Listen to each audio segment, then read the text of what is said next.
All right, so a quick follow-up to that last video. Wanted to show everyone just how I do the soft close hinge install, because this is definitely the hardest part of the job. So I just wanted to show everybody real quick what I've done. First is I come in and I will fill the old spot where the old hardware was, which is this here, and this is what I like to use. Now there's other stuff out there that does the same thing, but this stuff dries harder than a rock, literally. So after you get this on, and make sure you fill all this up real good, it'll dry nice and hard, and then you'll just come back with a sander and it sands out real nice and easy, no problem, right? So now that I've got that nice and smooth, what I've done is I've already preset my square here.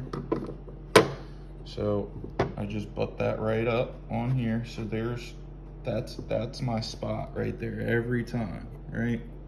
That's my spot right there.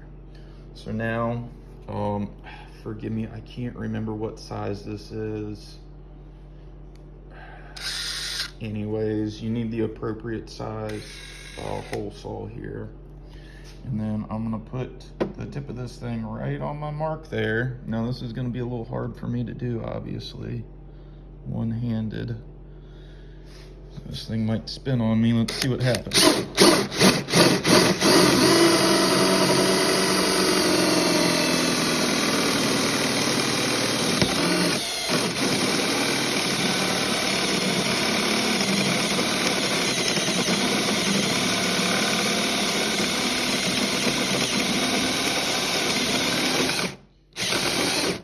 Get that thing just where I've got just a little bit still kind of sticking up out of the wood there, so don't go all the way through.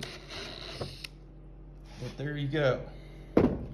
So there's my hole now for my piece to go in. And see, look, I just knocked my little corner out right there. But I'll be able to fill that back in with the Minwax.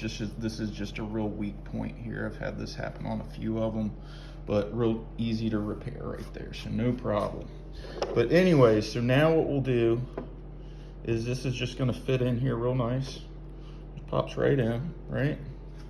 So I'm just gonna eyeball it here and get it straight, okay?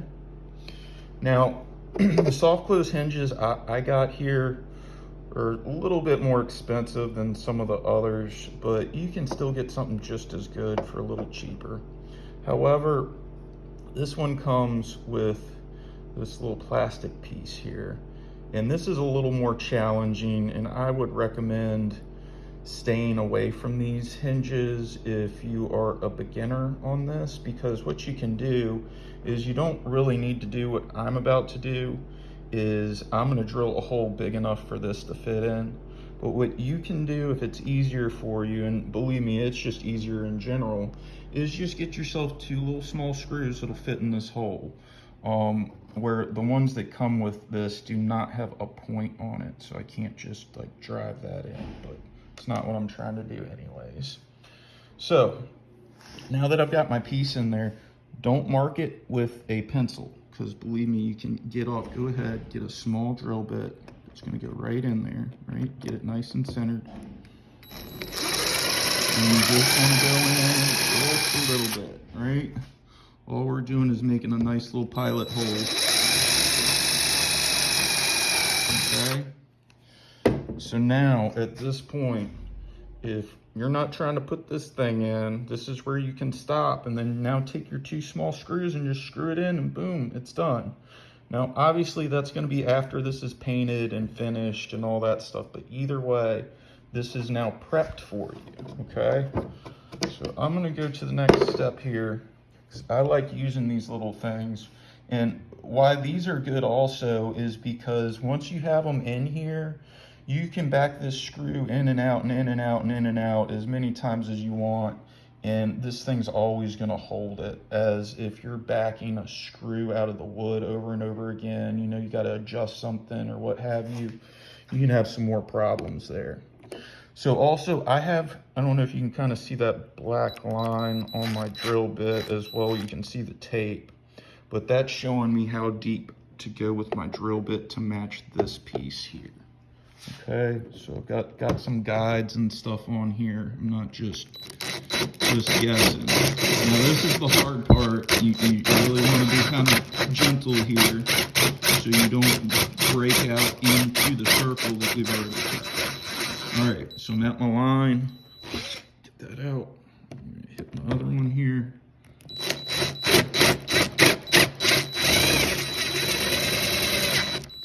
Doing pretty good for one hand. All right, that should be good. So now, actually that's pretty much it, because I still need to paint this, and if I put that in, I'm never going to get it out. But there you go. There it is in a nutshell. So now you can see, you know, I had to fill this spot right here though, because this bit, you know, you've got that tip on it right there, and if you just got a cavern right there you're trying to get this centered up on, your bit's just going to run all over the place, and you're just going to tear your door up.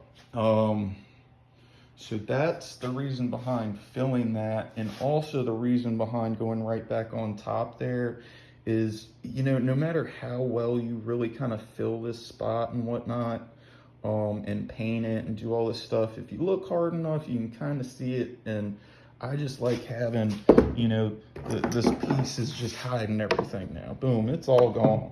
It's all gone, right? Except for this that little spot right there I'm gonna have to fix now, which won't take me but like 10 minutes. But, you know, that's gonna fit in, and then you'd only see that little spot, you know, if you're really looking for it as the cabinet door is closed.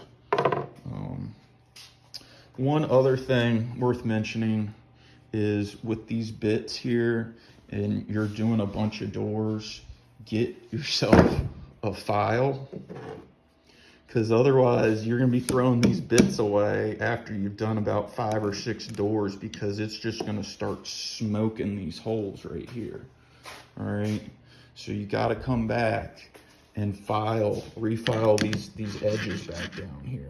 All right, and that'll save your bit, man, and it'll bring it right back to life, and you'll be like, wow, it's brand new. But once again, you'll get through 5 or 6 doors, and man, it'll be blunt again. Anyways, that's kind of it in a nutshell. If anybody's got any questions, I'd be more than happy to answer them. Drop a like, leave a comment. All right, have a good day.